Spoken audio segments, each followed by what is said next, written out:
Hey there, it's Kaja. Welcome to my Enshrouded reading series. I've always loved the hidden lore in this game, so I'm stepping into the role of an archivist to bring those stories to you. We'll read everything from hastily written notes to memoirs engraved on ancient armor. I'll add a bit of context here and there to help it all come together. I hope you enjoy this journey through the lore of Vale as much as I did. Episode 2. Manathor spoke of a grave mistake, a primal error that cast a shadow which fell upon the humans and almost every living soul alike. As you treat these weary lands, the ripples of their ruin are undeniable, reaching into every forgotten corner. A heavy shroud of fog now suffocates the world, crippling the bodies and minds of all who dare its touch. All except for you. But what are we to make of this gloom? What lessons can be gleaned as we wander the expanse of a limitless grave which we once called Vale? To understand our end, we must look back to the beginning, to the cautious whispers of farmers and the final observations of villagers who watched the world turn grey. Something from below has awoken, an evil, a sickness, corruption from within. With shaking hands, I loosen a cobblestone from the dry basement wall, revealing a festering mold, the source of the rot. Below all this time, I buried it under the rubble and ash, but it shan't suffice. The rotting root lies too deep to dig out.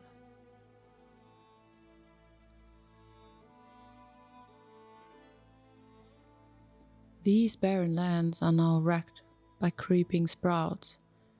They burst through the soil faster than I can cut them down. Vile things, spitting bile and brine. All the fields rot, the decay spreads deeply. There's no saving the pasture. All who used to fish in these waters, there's a blight further upstream. I've seen livestock and woodland creatures wash past in the rapids on occasion. However, yesterday I thought I'd hook a large catch. When I reeled it in, it was a rotting corpse corrupted by some kind of blight. Its skin and bones twisted and barely recognizable. As I stood there in shock, two more surfaced and floated by me. What kind of destruction is befalling these lands? Across the reaches of Vale, common folk began to sense a looming calamity. Countless notes and frantic letters remain to tell this tale of fear, uncertainty, and encroaching death. Among them are the records of our entrusted alchemist, Balthazar, who devoted his craft to studying the first stirring of the Shroud. The blue jays no longer drift so carelessly through the air. Something is changing. A nebula flows towards us, springs from the abyss like a tidal wave. They call it the Shroud. It carries disease and suffering, changes soil and people. I must understand this madness, but discovering a remedy will be difficult with supply lines cut off by the soldiers. The Shroud swallows all, even us. We become lost to dusk, vanish, and morph into a sea of cornflower-stained twilight. Never have I encountered a sickness, a curse of this gravitas. The fog burns eyes and lungs, but doesn't quite kill. It spreads. It manipulates. It eats away at us slowly, leaving only a husk. There's no cure for this. Only the power of the flame can keep the Shroud at bay. I believe the Shroud to be spores, tiny, almost minuscule, fragments that spread through the air, now condensed, heavy and potent. They cling to airways, eyes, fur and skin. They spread. The fungi released these spores upon contact, but their roots might have been anchored below us for a long time. We awoke a slumbering melody at the Earth's core when we built the first elixir well, and distilled the first elixir. The mysterious Wanderer opened the floodgates to ruin. The alchemist Balthazar gave a lecture regarding mycelium. It is the flesh of the fungi that spreads the shroud throughout the world. People once believed it could bring salvation, but instead, it turned the world to ruin. Balthazar understood all too well the lethality of the fungal spores. Even a fleeting breath of that mist meant a slow and certain death. As he sought the source of this rot, his gaze fell upon the mysterious Wanderer and the elixir, a substance of deadly, shimmering beauty. This Wanderer, a figure of ghastly visage, appeared in many lands as a silent harbinger. Wherever he set foot, elixir wells were unearthed, and tension arose among the folk, for they knew not if this brew was a gift or a curse. From a keen observation of a construction worker. Same eyes, different face. Yesterday, a traveler came by, helped us plan the construction work for the elixir well. I'd never seen him before, only heard stories, and now I see why everyone calls him the mysterious Wanderer. He indeed has a mysterious aura surrounding him. I noticed the scar right away, a deep one, straight across his face. You couldn't miss it. But today, when he returned to check our progress, the scar was gone, vanished, as if it has never been there. For a moment I thought it was someone else entirely, but then he called each of us by name, so we must have met before. I don't know what to make of this. Maybe I don't want to know. I just hope we finish this work soon and I can get back to my family. There were further mysterious Wanderer sightings. From a figure on the road. By the ancients, during last week's rainstorm, my own eyes gazed upon a sight most mystifying.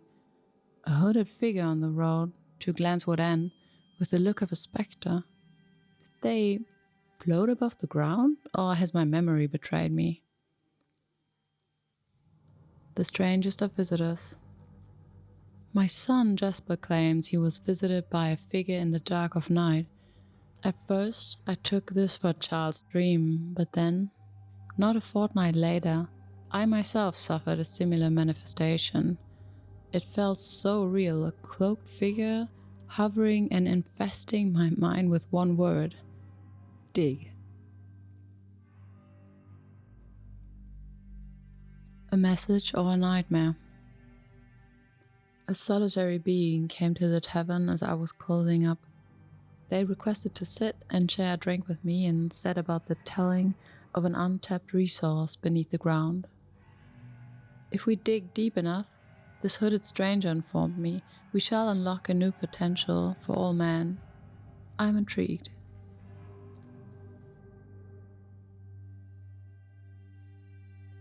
The mysterious Wanderer appears.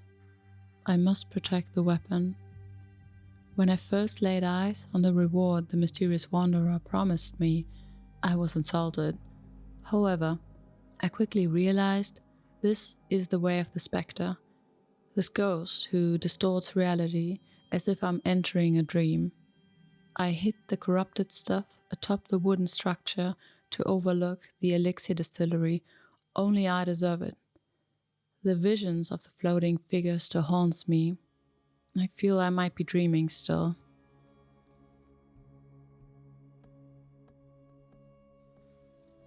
The lone wanderer was persistent, even pursuing the rulers of these lands to heed his plea.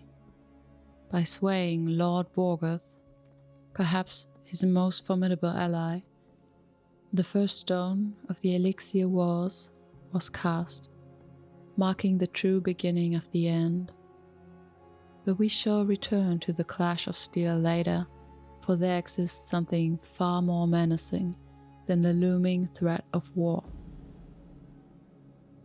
Wherever the elixir wells were sunk, the land itself recoiled. A thick, unnatural fog began to creep across the soil, and the earth trembled with an uncanny foreboding. Then, to the south of Pikesmead, the city once ruled by the most beloved queen, the very world tore asunder, and a great chasm broke open. The Maw Below. It took me 3 days to patch old Olsen's floors. I offered to fix the wheels on his wagon instead, but he was determined to stay until the end. It started in his garden.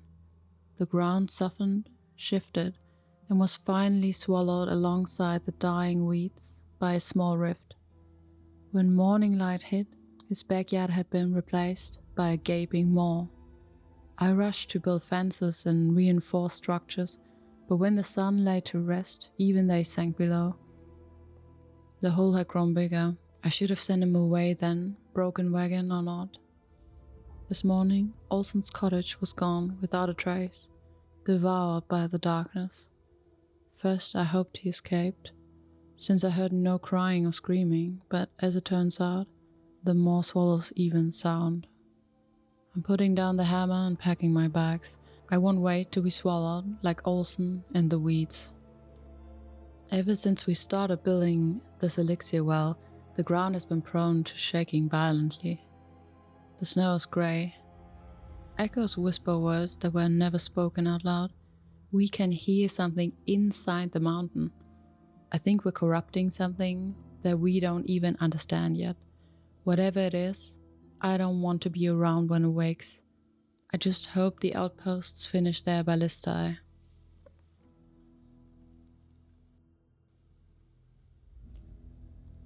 Incidents at the Maelstrom Construction Site. When we were brought here to dig, the task was clear as day. Despite the blueprints for our build arriving in stages and without annotations.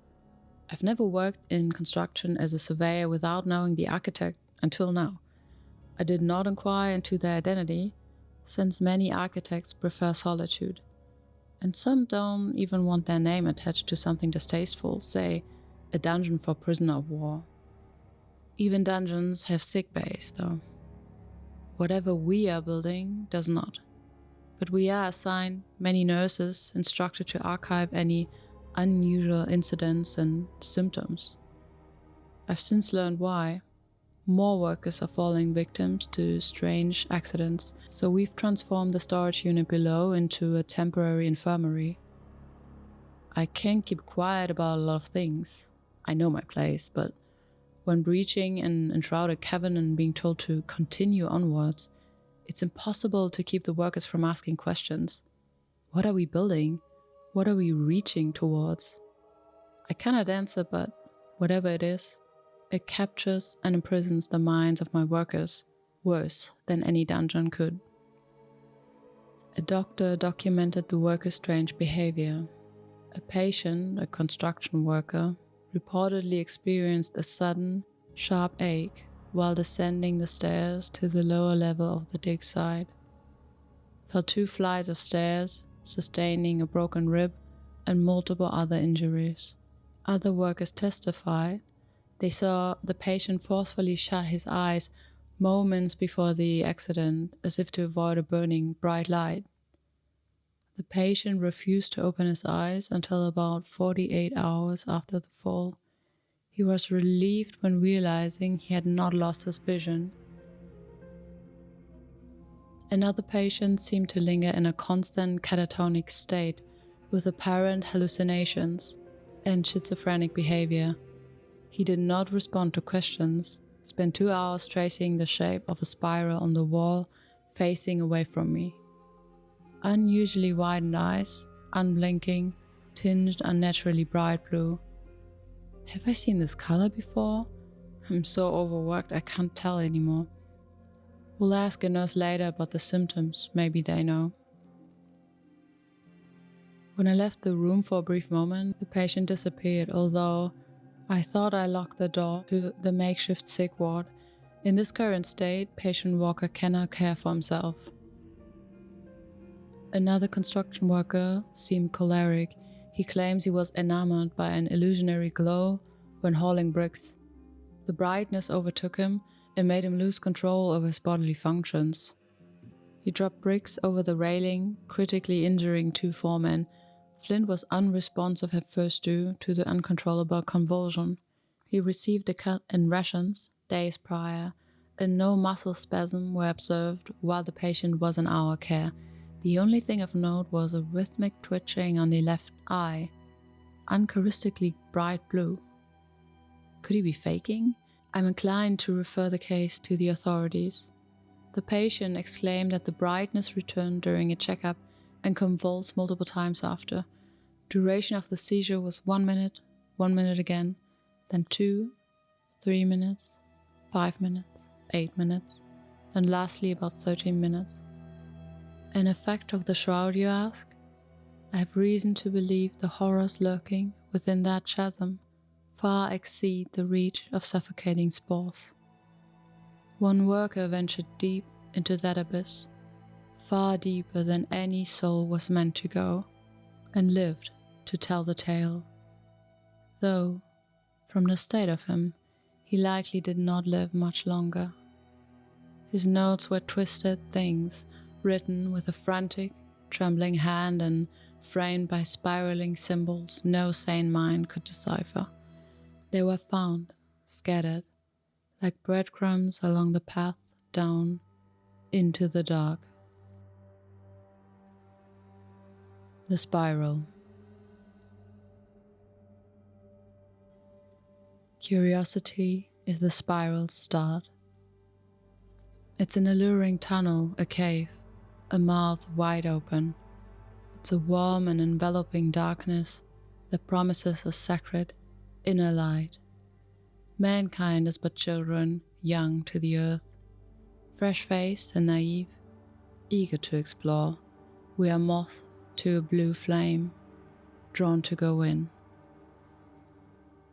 We strut where we should walk, and tower when we ought to crawl.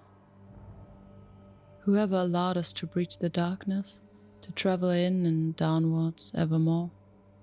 A never-ending spiral, slick with liquid shadow down. A tiny splinter of time and matter sliding into the belly of the beast. I see this again and again and again. Sometimes I'm the child, blissfully ignorant until the end.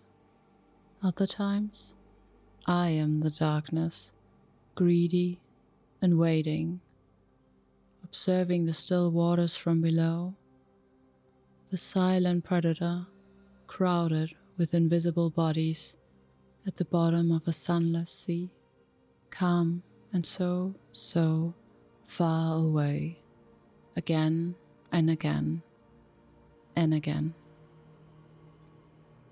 The spiral's pull. The spiral pulls inwards, winding down, a noble configuration, each curve more twisted than the last. A corkscrew slowly digging into flesh, a snake eating the world and devouring itself until it can feast no longer, again and again and again, until the world forgets, for it leaves no trace of itself but a lingering allure. The pressure mounts as I travel below. A world that's no longer mine towers above me, suffocates me, pushes me down, and I press my hand against the walls of the spiral so I don't lose myself in the descent. Its sides are moist and glistening. It twists more with every turn, uneven, irregular, and mangled around itself. It leads me ever downwards. The deeper I dive, the more I understand the rhythm. The deeper I dive, the more I understand its rhythm. Its flashy breathing, vibrating. It becomes alive at depth. At the spiral's foot. I awake at the bottom of the spiral, at the core of the earth. Around me a writhing mass, a mass of limbs and mound of flesh. It forms the vortex that connects the here and the before. The mass gazes at me, I glare back, torn inside by the selection of faces, all broken, shattered, and realigned. It is a grotesque imitation of life, where eyes melt to cheeks, lips, liquefy, and heads split to bloom into something new. One seems estranged yet familiar, a fleeting thought, a newspaper clipping, a whispered word. He is one, but he is many. He is a wanderer, as I am. He is all around. A humanoid to be born from the mist, too suffocated, too glistening to be human, or human still. He's like morning dew, the dawn of a new day, the start of every spiral, waiting to be found. We are a spiral. The faces twist into each other, and all breathe as one. Some have scars, growths, and fevers, maddened eyes, or shrieking voices, but they were all him, and he was all of them. And for a moment, I thought I would become him too, or he would become I, to form a new spiral, to lie underneath the water surface and wait, mouth agape, to be forgotten and emerge, to eat the world anew. Reflections of reflections, a kid following a cloud, on the face of silent pond mistaking an image for another, and another and another, the memory of a spectre, half forgotten but ever haunting, fraction of what once was, a shadow of the self reshaped and remade. Every push and pull prompts a soft groan, a shimmering tear, a pair of sweat. The spiral torments itself to face me as one. The spiral torments the world. The spiral is the face of the bodies on the seafloor. The spiral is what blooms below, and the spiral is alive, is a snake, is a maelstrom, is a mouth, is the curiosity that feeds us. It waits for us, ensnares, chews, devours, and rebirths us. The spiral is our end, and our new beginning.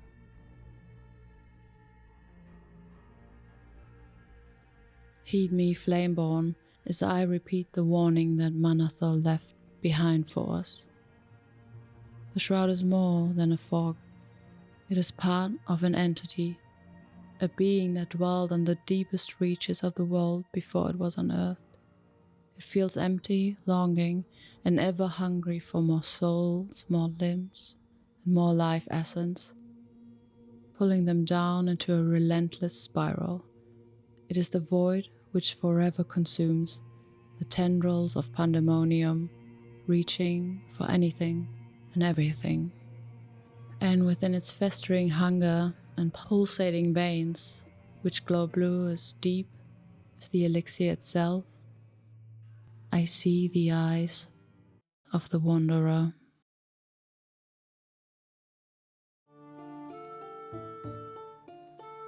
Hey, hope you liked this episode. I mean, after all, you're still here, right? Let me know what you think in the comments, and don't forget to subscribe for more. See ya!